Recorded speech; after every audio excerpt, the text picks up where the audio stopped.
দিল্লিকে মেটাকে বুঝতে হবে এই লড়াইটা মস্তিষ্কের লড়াই, মনস্তত্ত্বের লড়াই, এবং এই লড়াইটা হৃদয়ের ভিতরে চলে গেছে। বাংলাদেশের ইতিহাসে শহীদ জিয়ার মৃত্যুর পরে সম্ভবত কোনো ঘটনা সাধারণ মানুষকে এত পরিমাণ টাচ করে নাই যেটা ওসমান হাদির শাহাদাতকে করেছে।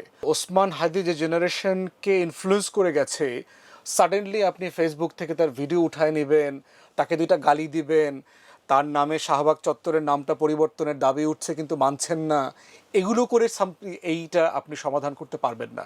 জুলাই আগস্ট একটা ঐতিহাসিক ঘটনা, এবং বাংলাদেশের ইতিহাস শুধু না, আমাদের পুরো ভারতবর্ষের ইতিহাসের ভিতরে দেখবেন হেন কোনো ইভেন্ট নাই গত 100 বছরের ভিতরে ঘটেছে যেটা এই লেভেলে ডকুমেন্টেড, যেটার এই পরিমাণ ভিডিওগ্রাফি আছে, ফুটেজ আছে, মানে মানুষের ফোনে লক্ষ লক্ষ ফুটেজ আছে, লক্ষ লক্ষ। মানে আপনি একটা মানে ভারতের দেখলাম যে আপনার ফেসবুকের মেটা থেকে হাদির অনেকগুলো ভিডিও তারা মানে করে ফেলছে, উঠায় নিচ্ছে, পাওয়া যাচ্ছে না, তারা এটা করছে। তারা ওই যে খালিস্তান মুভমেন্টের সাথে, শিখ সেপারেটিস্ট মুভমেন্টের সাথে একাকার করে তাকে রাষ্ট্রদ্রোহী, সন্ত্রাসী, ভারত বিরোধী ট্যাগ দিয়ে দিয়ে এই কাজগুলো করছে। এখন এইটা সফল হবে না। সফল হবে না কেন? কারণ এই ভিডিওগুলো ইতিমধ্যে কারো না কারো ফোনে ডাউনলোড করা আছে। সে দিন শেষে এটা আবার আপলোড করবে, সে আবার শেয়ার করবে, আবার যখন আপনার হাদির প্রশ্ন আসবে আবার দেখবেন লক্ষ লক্ষ ভিডিও আপলোড হয়েছে। কারণ এইটা এত বেশি আমাদের তরুণ সত্তাকে টাচ করেছে।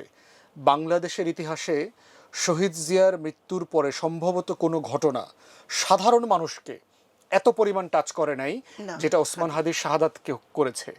এবং এইটা এমন একটা জেনারেশনকে টাচ করেছে যাদেরকে আমরা ফার্মের মুরগি বলতাম, ঘরে বসে মোবাইল টিপে, কোনো কাজের না।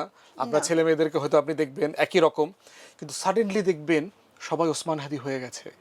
সাডেনলি দেখবেন আমি একজনকে চিনি, প্রচুর গাড়ি ফ্রিক, মোটরসাইকেল চেঞ্জ করে, মোটরসাইকেল কেনে, গাড়ির শপ, গাড়ির শোরুম, এইটা সেটা এগুলো নিয়ে থাকে।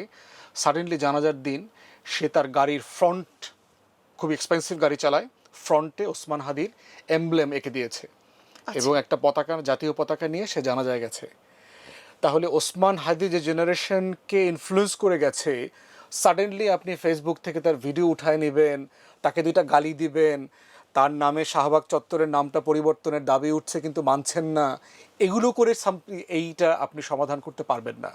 এই জন্য দিল্লিকে মেটাকে বুঝতে হবে এই লড়াইটা মস্তিষ্কের লড়াই, মনস্তত্ত্বের লড়াই, এবং এই লড়াইটা হৃদয়ের ভিতরে চলে গেছে। সাডেনলি আপনি কোনো ইভেন্ট দিয়ে এই ইভেন্ট ঘটাবেন আর ওই ইভেন্টটাকে ভুলায় দিবেন, ওই জায়গাতে বাংলাদেশের ইয়াং জেনারেশন এখন নাই। তারা দেখবেন তারা পলিটিক্যাল দল করে না কিন্তু হাদিকে পছন্দ করে, কোনোদিন ভোট দেয় নাই, হাদিকে পছন্দ করে, নামাজ রোজা পড়ে না অথবা ধরেন ধর্মবিশ্বাস করে না কিন্তু হাদিকে পছন্দ করে, তারা ইনকিলাব সেন্টারকে পছন্দ করে, তারা ভারতে চিকিৎসার জন্য যায় কিন্তু হাদির জন্য আবার তারা টাকাও দেয়। তাহলে চিন্তা করে দেখেন, এই যে মনস্তত্ত্বের জেনারেশন, এই জেনারেশনটাই হচ্ছে হাদিকে বাঁচায় রাখবে, এই জেনারেশনটা হচ্ছে ইনসাফের বাংলাদেশ, আজাদির বাংলাদেশকে বাঁচায় রাখবে। এবং এই লড়াইটা আপনার নিজ দায়িত্বে অর্গানিকলি জীবিত থাকবে। কারণ বাংলাদেশের জীবদ্দশায়, স্বাধীন বাংলাদেশের স্বাধীনতার জন্য, আজাদির জন্য জীবন দিয়েছে শরীফ ওসমান হাদি, হচ্ছে তার সবচেয়ে বড় ফেস। আবরার ফাহাদ হচ্ছে তার সবচেয়ে বড় ফেস। অতএব এই দুইটা জায়গাতে আমার কাছে মনে হয়েছে এটা বাঁচানোর জন্য আপনাকে এক্সট্রা কিছু করতে হবে না। লক্ষ লক্ষ তরুণ এটাকে ধারণ করে বেঁচে আছে। আপনি গ্রামে গঞ্জে যাবেন, আমার গ্রামে গিয়ে দেখি স্কুলে তারা গ্রাফিটি এঁকে দিয়েছে, একদম গ্রামের একটা স্কুলে হাদির একটা গ্রাফিটি এঁকে দিয়েছে। ও তো পলিটিক্স করে না, তাহলে ওকে কে ইনফ্লুয়েন্স করলো, কে বলে দিয়েছে? কেউ বলে নাই। ও বাংলাদেশকে ধারণ করেছে সাডেনলি। এবং এর বাইরে আমরা যেটা করছি দেখেন যে মাহমুদ ভাই দায়িত্ব নিয়েছেন ইনকিলাব সেন্টারের, এটাকে একটা প্রপার কালচারাল সেন্টার আকারে ডেভেলপ করা, তার অ্যাক্টিভিটিস ডেভেলপ করা, এটার জন্য কাজ চলছে। ইনকিলাব সেন্টারের যারা দায়িত্বশীল আছেন তারা সাডেনলিতে একটা শকের মধ্যে আছে। আমরা আশা করছি আগামী 2-3 মাস পরে, নির্বাচনের পরে, এটাকে ঘিরে একটা বড় ধরনের প্ল্যান করা যাবে। বাংলাদেশ সরকারের সংস্কৃতি মন্ত্রণালয় যারা আছে এবং সরকার সবাই মিলে কি অনেকগুলো আপনার ডকুমেন্টারি করার প্রস্তুতি নিচ্ছে, অনেক নাটক, গান, সিনেমা তৈরি হচ্ছে হাদিকে দিয়ে বিভিন্ন ভাষায়। দেশের বাইরেও হাদিকে নিয়ে মুভি করার, টেলিফিল্ম করবার আলোচনা চলছে।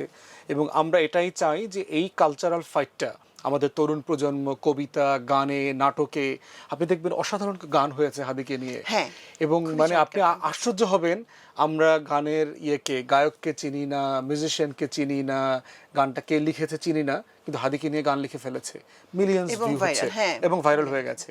অতএব এই জেনারেশনটা ইনফ্যাক্ট হাদিকে বাঁচায় রাখবে। আমার আপনার নতুন করে আবার কিছু বলতে হবে না, বরং যে সকল রাজনৈতিক দল এবং ফিগার হাদিকে ধারণ করবে না তারা রাজনীতি থেকে নিষ্ক্রিয় হয়ে যাবে, অপ্রাসঙ্গিক হয়ে যাবে।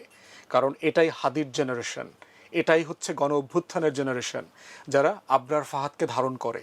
এই রাজনীতিটা যদি আমরা বুঝতে না পারি, এই মনস্তত্ত্ব যদি বুঝতে না পারি, তাহলে আগামী দিনেতে রাজনীতিতে কেউ টিকে থাকতে পারবে না।